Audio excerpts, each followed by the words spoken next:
భారతదేశంలో రెండు రకాల వాదాలు, ఒకటి లెఫ్టిస్ట్, రెండోది రైటిస్ట్. అయితే ఈ వాదాల మధ్యన ఉండేటటువంటి సంఘర్షణ ఇవాళ కాదు, తరతరాలుగా ఉంది. ఈవెన్ మన పౌరాణికాల నాటి నుంచి ఉంది. ఆనాడు హేతువాదులు ఉన్నారు, ఆనాడు నాస్తికులు ఉన్నారు. అదే సందర్భంలో అంగీకరించిన ఆధ్యాత్మికవాదులు ఉన్నారు, ఆస్తికులు అద్భుతంగానే ఉన్నారు. తరతరాల చరిత్ర చెప్పేటటువంటిది వాదములు ఉండాలి అన్నటువంటి. ఈ వాదముల మధ్యన విద్వేషం ఉండకూడదు, విశ్లేషణ ఉండాలి. వాదాల మధ్యన వివాదం ఉండాలి.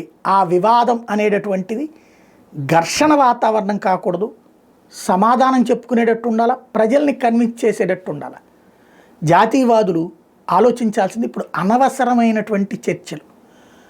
వామపక్షవాదులు ఇప్పుడు ఒక ఇష్యూ తీసుకొస్తారు, దానికి వీళ్ళు స్పందించుతా, వీళ్ళు ఎట్ట మాట్లాడతారా అట్ట మాట్లాడతారా అన్నటువంటిది కరెక్ట్.